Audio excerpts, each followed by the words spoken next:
Bonjour à tous. Aujourd'hui, on va continuer de travailler avec les polygones.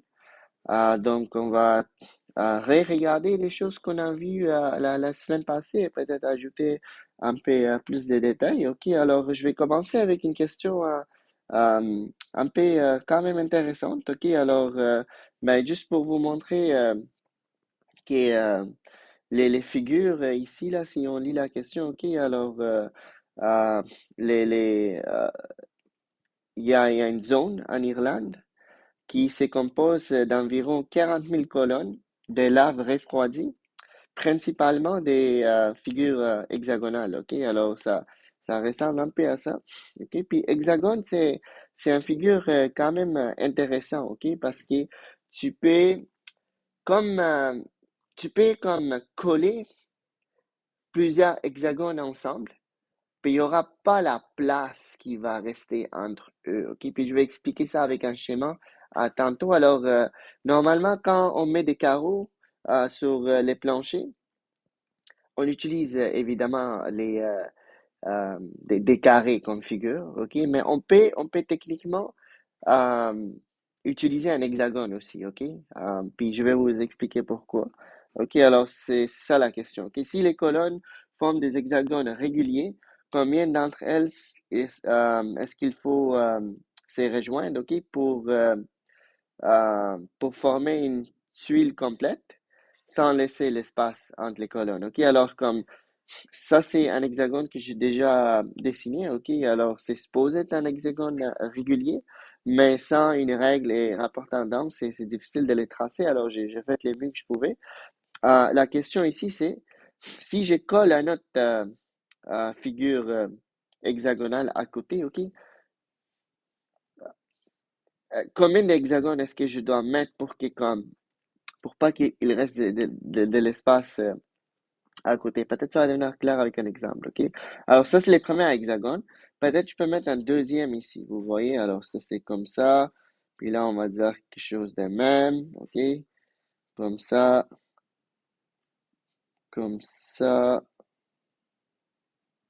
et comme ça, OK? Voilà. Et là, vous voyez que je peux mettre un troisième, OK? Je peux mettre un troisième. Lui, il va ressembler un peu comme ça, OK? Puis encore une fois, c'est pas les meilleurs dessins que je suis en train de faire. Mais j'espère que vous voyez ce que je vais dire. OK, alors, puis je peux continuer. OK, alors je peux travailler maintenant ici. OK, un autre hexagone. Puis là, ils vont être tellement bien collés ici, tellement bien collés qu'il n'y aura pas de place. OK, on peut faire ça avec des hexagones. Euh, Carré, c'est un exemple vraiment simple. OK, parce que la plupart des carreaux sur les planchers sont sous la ben, sont des carrés qu'on utilise, OK? Puis la raison, c'est pourquoi un hexagone marche, OK? Puis ça marche pas pour toutes les figures. Ça marche pour carré, ça marche pour hexagone, OK? Puis il y a un autre, mais je vais vous expliquer pourquoi ça marche, OK? Ça a rapport avec l'angle interne, OK? Alors, l'angle interne d'un hexagone, c'est 120 degrés, OK? Ben, comment je sais que 120 degrés? Ben, c'est en utilisant la formule qu'on a vue la semaine passée, OK? La formule, c'est, ben, d'abord, avant de trouver chaque angle à l'intérieur, il faut que je trouve la somme, OK? Alors, peut-être je vais écrire ça, OK? S est égal à 180 fois n-2, OK? Alors, ça veut dire que dans les hexagones, OK, il y a comme 6 côtés, mais tu peux avoir 4 triangles à l'intérieur, OK? Puis chaque triangle, on sait que c'est 180. Donc, ça va être 180 fois 6 moins 2 qui est 4. 180 fois 4, ça c'est 720 degrés, OK? 720 degrés, c'est tous les angles ici combinés ensemble, OK? Mais si quelqu'un me demande, OK, mais chaque angle vaut combien, OK? Alors, euh, un angle, on va dire, OK? Donc, un angle, ou chaque angle, ça va être la somme, 120, divisé par le nombre de côtés qui est 6, OK? Ce qui va me donner 120 degrés. OK? Puis 120, c'est un bon angle. Pourquoi? Parce que 120 plus 120 plus 120, ça me donne exactement 360. OK? Pour que ça marche, pour pas qu'il y ait de l'espace, faut que cet angle-là, faut qu'il divise 360. OK? Et c'est vrai. OK? Alors, comme faut que ça divise 360. Et si je fais 360 degrés divisé par 120 degrés, OK? Si je fais ça, ça va me donner 3 piles. OK? C'est pour ça qu'on a besoin d'exactement 3 hexagones, OK? Collés ensemble. euh, pour, comme, comme pour avoir comme un mélange parfait, OK? Comme sans espace. C'est parfait ça, OK? Pour les carreaux, un carré, carré c'est un peu plus simple. Puis tu mets un comme ça, un comme ça, un comme ça, un comme ça, OK? Puis il n'y aura pas de place ici. Je ne l'ai pas très bien dessiné, OK? Mais peut-être, euh, je vais peut-être faire un raccourci, OK? Alors je vais dessiner un grand carré. Puis là, peut-être je vais le diviser en petits carreaux, OK? Alors, boum, comme ça. On peut plus faire les bas, on va dire, OK?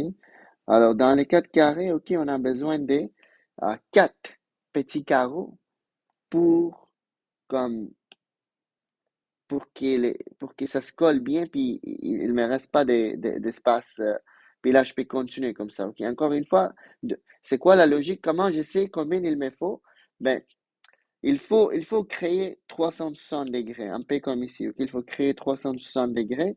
Je sais que dans le cas des carrés, chaque angle intérieur, c'est 90 degrés. Ok. Quand tu divises 360 par 90, ça va te donner 4. Ok. C'est pour ça qu'il faut 4 carreaux pour qu'il ne reste pas d'espace entre les tuiles, ok, ou les colonnes, ou peu importe, ok. Euh, donc là, la deuxième question ici est que OK, dans l'exemple précédent, ben, l'exemple qu'on vient juste de faire, on vient de voir que ça marche parfaitement avec un hexagone, mais est-ce qu'il y a d'autres figures qui qu'on peut utiliser pour euh, avoir comme une colle parfaite, OK? Est-ce qu'il y a d'autres figures qui existent? Puis là, je viens de vous montrer l'autre, OK? Alors, carré marche. Et bizarrement, il y a pas grande figure qui marche. OK, alors carré marche et l'autre c'est un triangle. OK, équilatéral. Pourquoi triangle équilatéral marche? Encore une fois, en utilisant la même logique. OK, la logique ici c'est dans le cas des triangles équilatéral. OK, alors si je dessine un triangle équilatéral, ça veut dire chaque côté mesure la même. L'angle ici est 60 degrés. OK, puis là 60 peut diviser 360. OK, alors si j'ai fait 360 divisé par 60, ça va me donner 6. OK, alors si je mets 6 triangles un à côté de l'autre, un peu comme ça, après ça va être comme ça, après ça va être comme ça, comme ça. OK, alors 6 triangles un à côté de l'autre, un peu comme ça. OK, je vais avoir un cercle ici, ok? Alors ça va marcher avec des triangles. Puis tu peux continuer, ok? Tu peux continuer avec des triangles ici, ok? Puis là, tu vas avoir des tuiles, ok? Des carreaux avec des triangles. Alors, triangle, ça fonctionne, carré, ça fonctionne, hexagone, ça fonctionne pas pour les autres, ok? Ça fonctionne pas pour les autres parce que dans le cas des pentagones, par exemple, ok? On a vu qu'il y a un pentagone, l'angle intérieur des pentagones, ok? Ça va être ben, peut-être, je vais écrire ça ici. OK, alors ça marche. Ça ne marche pas. Ça ne marche pas avec les autres figures.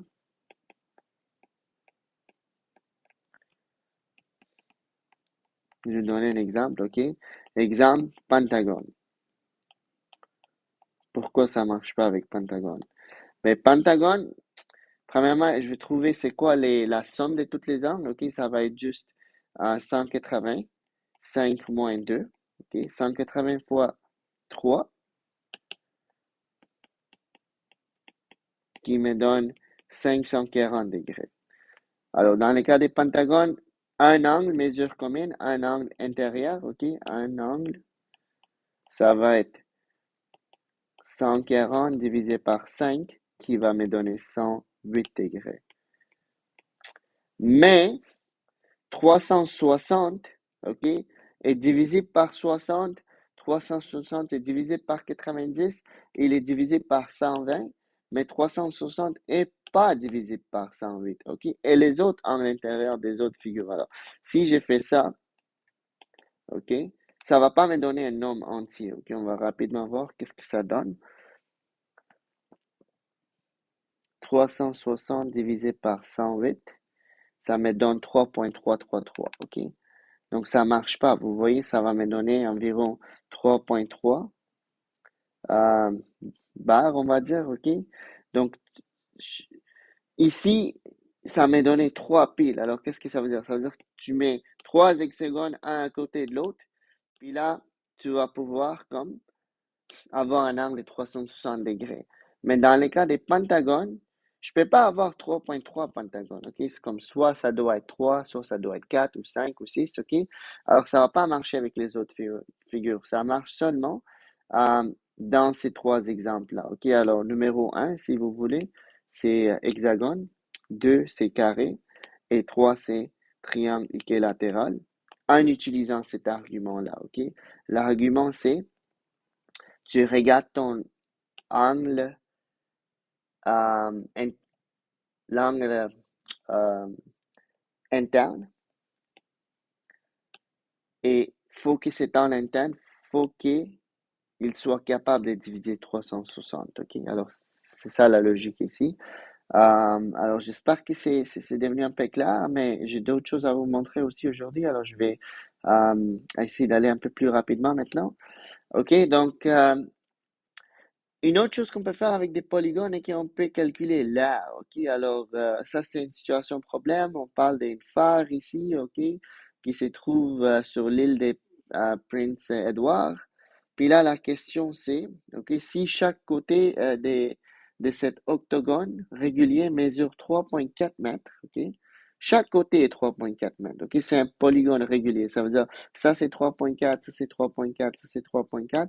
En passant, c'est comme ça qu'on dessine un octagone, ok? Alors, si vous comptez les nombres des côtés, 1, 2, 3, 4, 5, 6, 7, 8, ok? La question, c'est quoi l'aire, ok? Comment on peut calculer l'aire de cet octagone? La logique qu'on va utiliser est que comme dans un cercle, il y a un centre, dans un polygone aussi, il y a un centre, ok?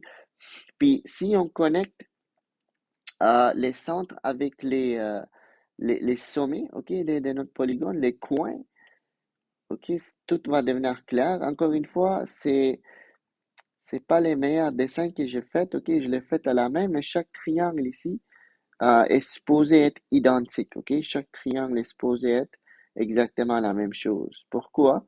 Parce que ce côté-là est pareil pour chaque triangle et ces côtés-là aussi est la même, ok, c'est un peu comme si vous voulez comme les rayons, ok. Alors, si quelqu'un veut trouver l'aire de cette figure, ben, il suffit juste de trouver l'aire de cet triangle. OK? Vu qu'il y a 8 côtés, il y a 8 triangles ici. Ça, c'est triangle numéro 1. OK? 2, 3, 4, 5, 6, 7, 8. Donc, si tu peux trouver l'aire d'un triangle et tu multiplies ça par 8, tu vas avoir l'aire de tous les polygones. OK? Mais pour trouver l'aire de ce triangle, il faut avoir. OK?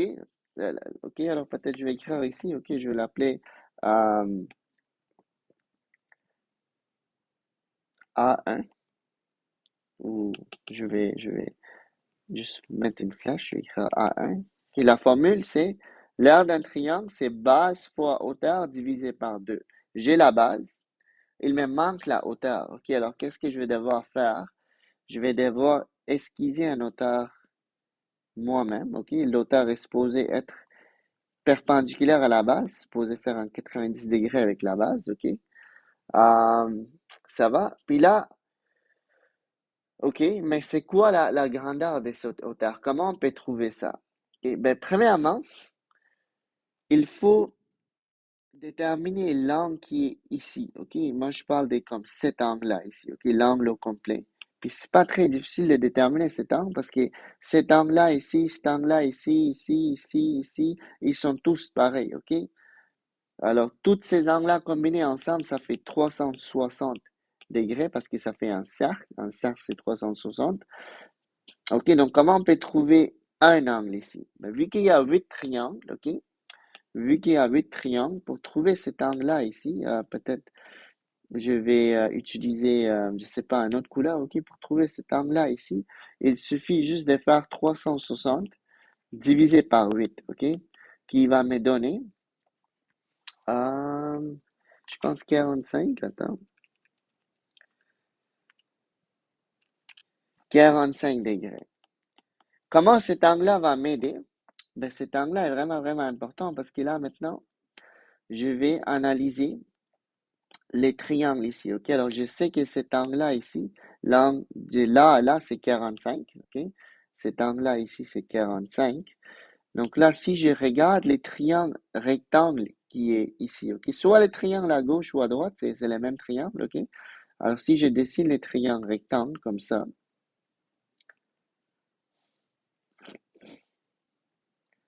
ok?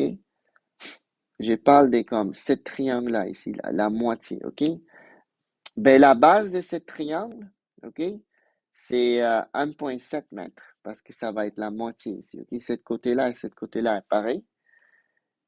Ok, vu que cette distance-là et cette distance-là, comme c'est pareil, l'angle ici, ok, qui est 45 au complet maintenant, mais là je regarde l'angle ici, ok, la moitié carrément. L'angle ici va être 22,5 degrés, ok?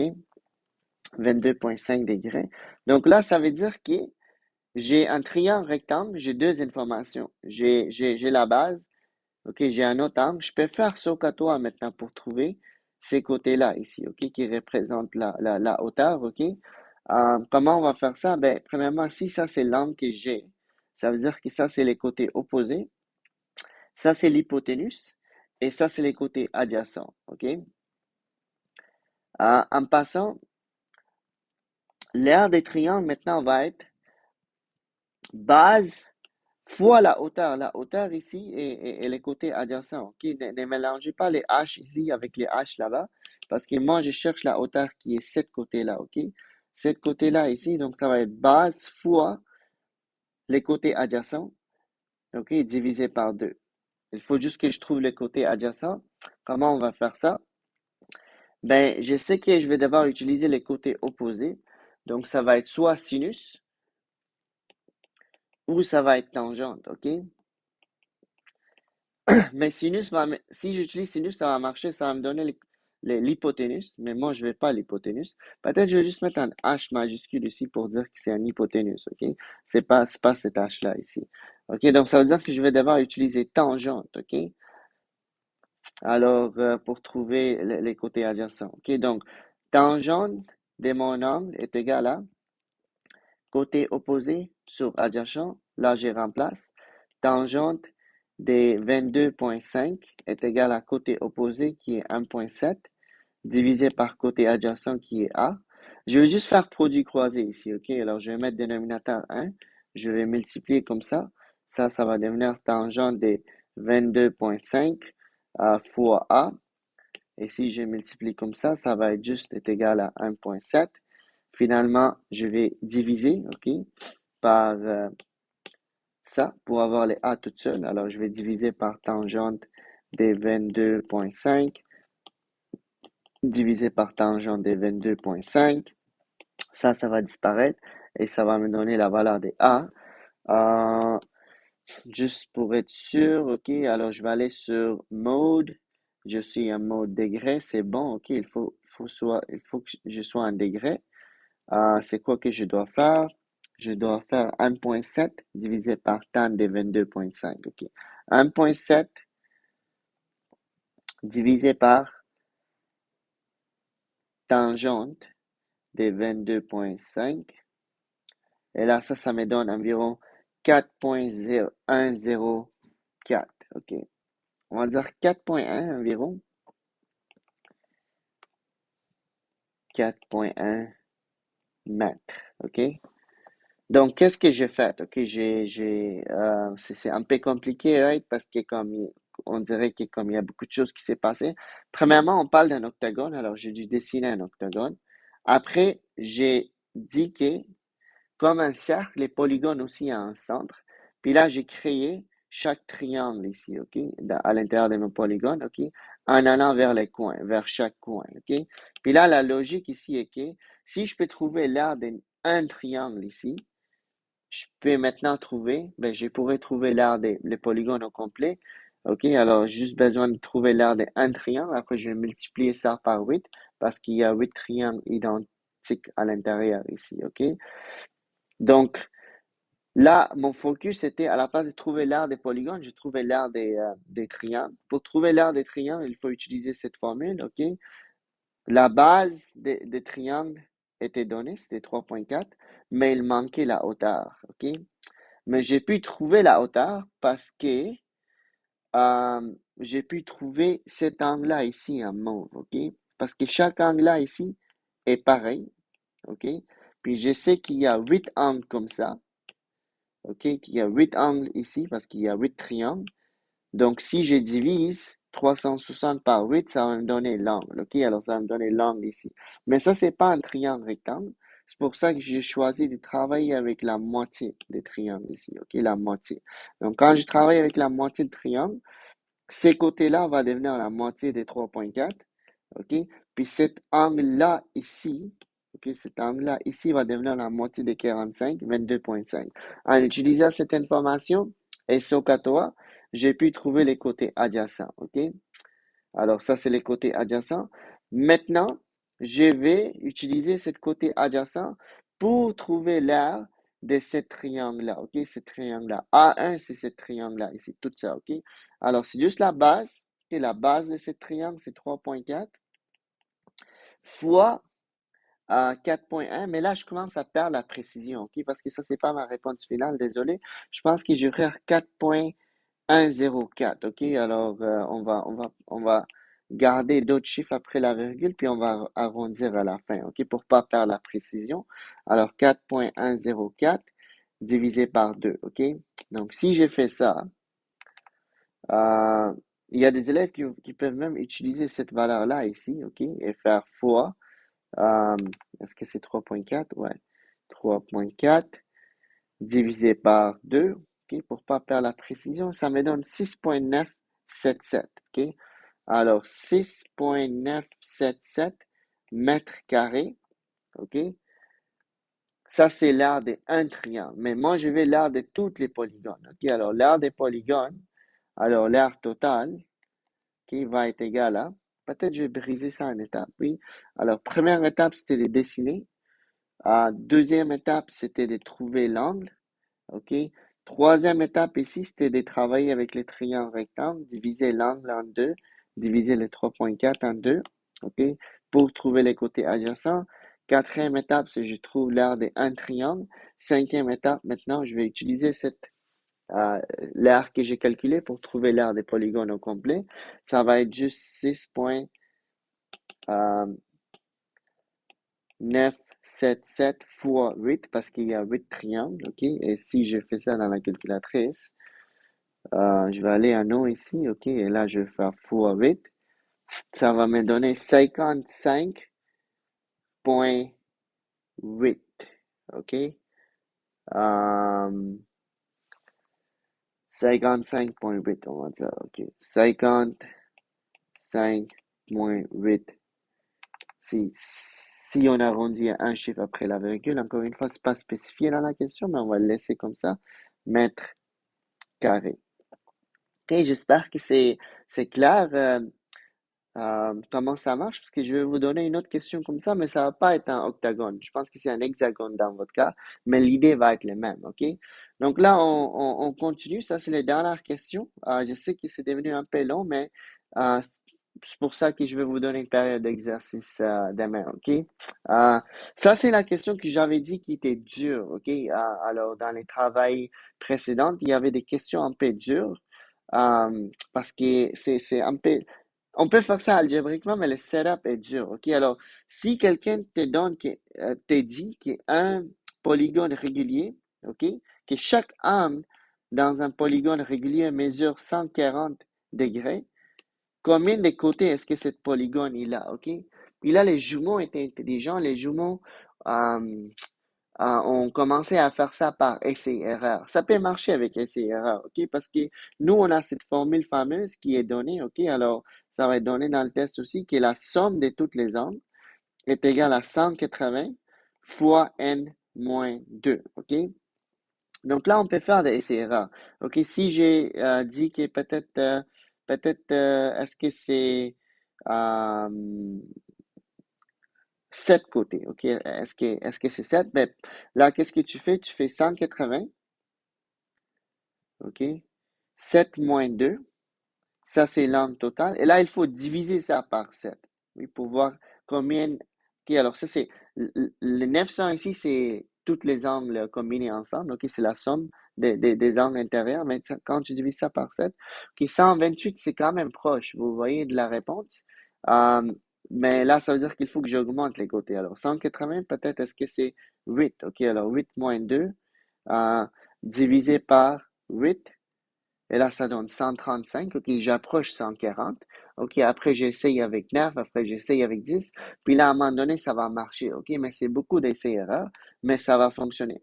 Comment je peux faire ça algébriquement? OK, Euh, on va utiliser cette formule. OK, pour faire ça algébriquement. Puis je vais vous montrer une stratégie. OK, alors, euh, pour que la formule marche, par contre, il faut que j'ai la somme des angles. Ici, j'ai pas la somme. Je sais juste que chaque angle mesure 140. OK? Puis là, on va généraliser ça. OK? On va dire dans le cas d'un carré ou un quadrilatère, on sait que ben, un quadrilatère équilatéral, ça va être un carré. OK? Alors, ça, c'est un polygone euh, régulier avec 4 côtés, c'est carrément un carré, OK? Puis je sais que dans les 4 carrés, chaque angle mesure 86, OK?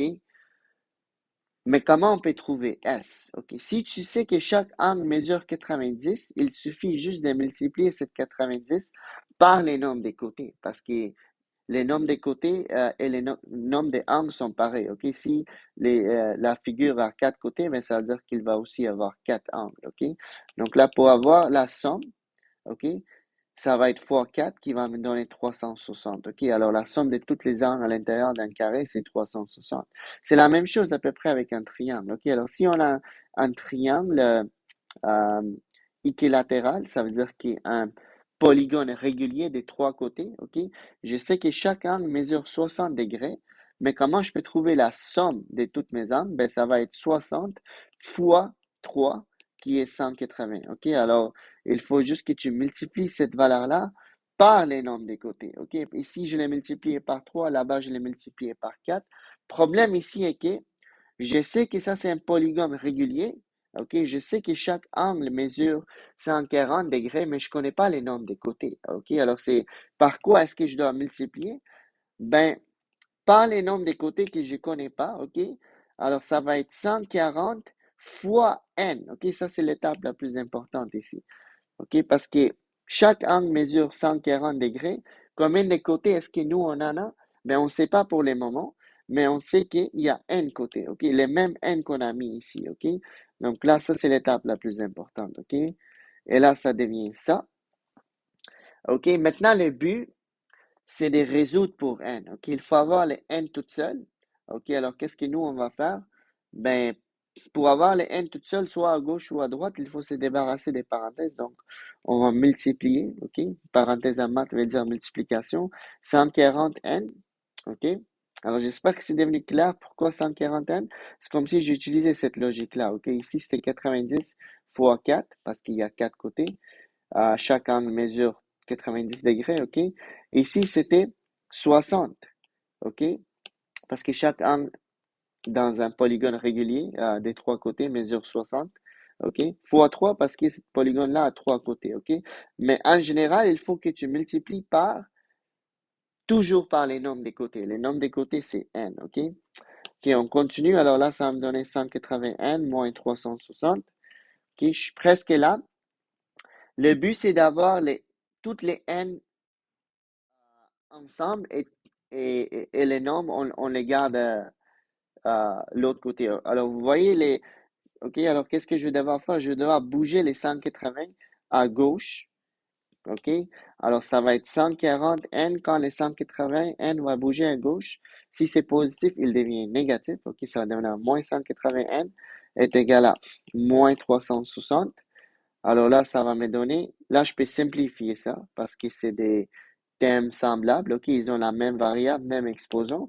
Donc, tu combines tes exposants. Juste fais 140 moins 180 dans la calculatrice. Vous allez voir que ça va donner moins 40. OK, le n va rester. Alors, ça va être moins 40 n est égal à moins 360. Finalement, il faut que je divise ça. OK, par ça pour enlever les moins 40. L'obstacle est moins 40, donc je vais diviser par moins 40, je vais diviser par moins 40, et là, ça va me donner n. N est égal à 9 ici, OK? 9 va marcher. Alors, on va vérifier avec la calculatrice comme les jumeaux étaient en train de faire. Alors, 180, OK? 9 moins 2, ça donne ça. Et ça, c'est la somme de toutes les angles. Mais si je divise ça par 9, parce que cette polygone-là a 9 côtés, là, ça va me donner la mesure de chaque angle interne, OK? 140, OK? Alors, oui, essai-erreur marche, mais des fois, les côtés vont être grands. Des fois, ça se peut que les n soient 35, OK? Alors, ça va être long avec essai-erreur. La meilleure façon de le faire, c'est honnêtement d'utiliser cette formule-là ici, OK? C'est utiliser cette formule-là ici. La partie qui est un peu tricky, c'est d'utiliser les 140, oui? Alors, 140, c'est pas la somme de toutes mes angles à l'intérieur. C'est juste un angle. Il faut que je les multiplie par n pour que ça me donne S. OK? Alors, c'est ça. C'est ça la logique. La bonne nouvelle est que cette formule-là va être donnée. OK? Mais là, je pense que c'est devenu un peu plus clair. OK? Alors, je vais arrêter là. Je vais vous demander de faire beaucoup de questions maintenant. OK? C'est pour ça que demain, c'est une période d'exercice. Les bonnes réponses sont données en arrière. OK? Alors, je vais vous souhaiter bonne chance.